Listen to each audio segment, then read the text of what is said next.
Hi, in this video I'm going to talk about estuary. First of all, what is the definition of an estuary? Estuary is a partially enclosed coastal body of brackish water with one or more rivers or streams flowing into it and with a free connection to the open sea. So basically it's a connection between a freshwater and the open sea. So the freshwater, the rivers or streams which is having the freshwater, that means the salt concentration, dissolved salt concentration is very less. But the oceans is having huge amount of salt in its water. So this is the area where the fresh water meets the uh, ocean water. So there will be a gradient of salinity in the areas of estuary, and the all the living beings or the characteristics of this water is depending on the this gradient. So it will be have both characteristics of salt water as well as the freshwater system. uh, it has high level of nutrients because this water is flowing, this river is carrying so much amount of sediments, and this sediments is having nutrients. So it is having enough nutrients coming from the fresh water. And the animals in the ocean is also, animals and plants, everything from the ocean can also migrate into this area. It is one among the most productive natural ecosystem in the world, just like the wetlands, and sometimes it is associated with the wetlands, this estuaries. It supports abundant biodiversity. It's a complex, dynamic, and relatively fragile environment. The water in the estuaries is called brackish water. The brackish water has been a range of salinity depending on the position. So it is the salinities between fresh water and marine water.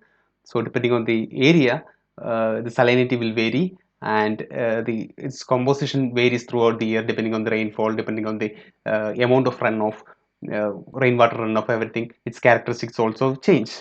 The salt range between 1000 ppm to 2000 ppm. Then it's a turbulent flow as the fresh water is meeting the river, the ocean. It's a turbulent flow, so the dissolved solids and suspended solids are high.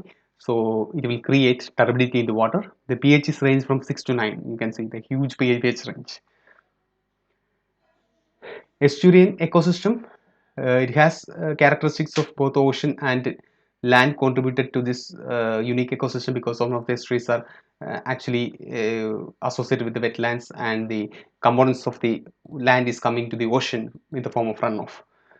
And there is a difference between the primary and the secondary productivity in the estuaries because they are decoupled. In the estuaries, the primary production is less, the photosynthesis is less because it is a turbulent flow system. It has so much amount of suspended solids. These suspended solids will make the water turbid, so the plants and the algae cannot actually grow in full scale in the this system. But the thing is that the water is carrying so much amount of sediments from the land. These sediments are rich in carbon and rich in energy and rich in all type of nutrients. So this system is having more amounts of heterotrophic organisms and the secondary consumers than the primary consumers. That's why we call the primary and secondary production is decoupled. We have less primary production but high secondary production. It's an important site for nutrient recycling, and it is associated with the mangroves and etc. Importance of estuaries. It has ecological importance because it's a very critical natural environment. It maintains water quality. It a natural buffer between land and ocean. It's prevent erosion. The plants in the estuaries prevent the land erosion, maintain biodiversity. Like many of the ocean organisms, the sea organisms, depending on the estuaries in some level of development, maybe for laying eggs, for the hatching, or for the development, for mating, for some activities, like they will migrate into estuaries because these are very much rich in nutrients. Then it's a site for the migratory birds. It has economic value because it is important in fisheries and tourism and recreational activities. It is support important public infrastructure. It's a corridor for water transport. It is important for commercial fisheries, and it also has cultural values. Some of these estuaries are developed for the tourism, boating, fishing, swimming, etc. Then the bird watching because so many migratory birds are coming to these estuaries, and it is essentially used for research and for students studies, and it has aesthetic value. Sometimes the traditional source of estuaries has act as a traditional source of timber, medicine, and food. And there are some cultural and religious values for the estuaries too. Then what are the threats to the estuaries? The major threats to the estuary is the declining water quality. If the water quality of the ocean is decreasing or the water quality of the river is decreasing, it also affects the water quality in the estuaries. So, if the erosion is high, the river will be coming up with so much of sediments, and sediments will be accumulated there, and there will be chance of like increased nutrients and eutrophication. Then heavy metals which is carried out to the river will be deposited here. Then litter contamination will be there. Increased amount of litter will be coming to these areas, and it will reduce. It will actually affect the aesthetic beauty of these estuaries.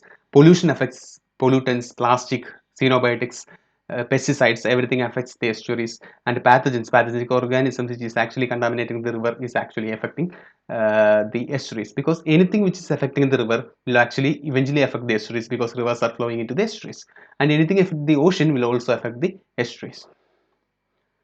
So, loss of estuarine habitat. There are several reasons for degradation of this habitat.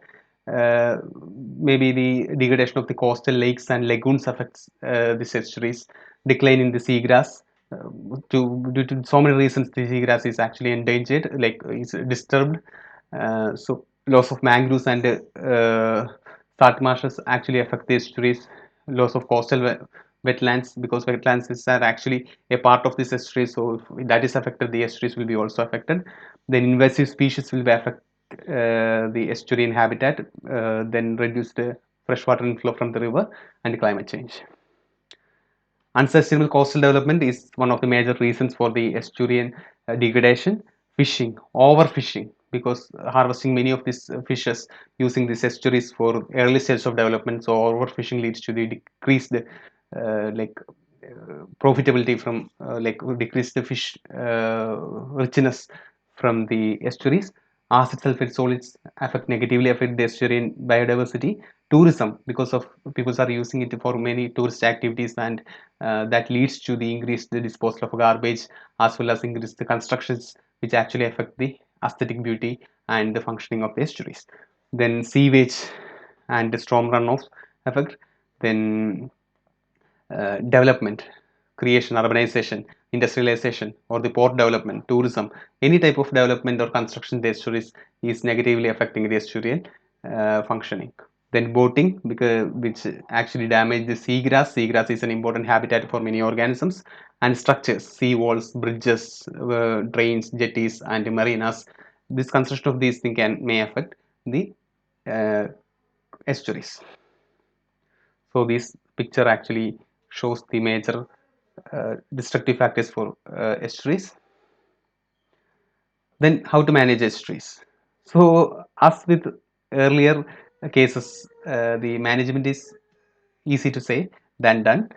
So if the river is healthy, the river inflow, hydrological things, everything will be okay. If we can prevent the river pollution or degradation, and if you can prevent the soil erosion, and if you can prevent the reasons for the ocean erosion, estuaries will be okay. And only thing we need to do is that preventing the development around the estuarine area.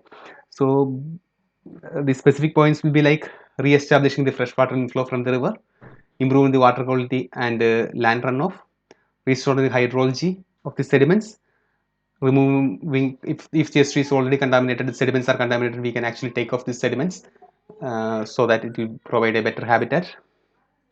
Then sustainable agriculture is always a good thing, because if the agriculture is sustainable, the water runoff do not have that much amount of fertilizers and pesticides, so that will helps to estuary to have a better health. Then revegetating the estuarine area is good, because if the vegetation is already lost, we can actually revegetate with the native species. Then seagrass can be revegetated, repopulate the shellfish but so it will be increase the its population. Invasive species can be managed, and it can be removed if required. Then alternative sites for the development should be found, because the urbanization and port development and industrialization actually affect the estuaries, so the estuarine area should be preserved, should not be affected by this type of development. Then education and awareness is good, and it will be also actually helps to reduce the pollution from the public. Thank you.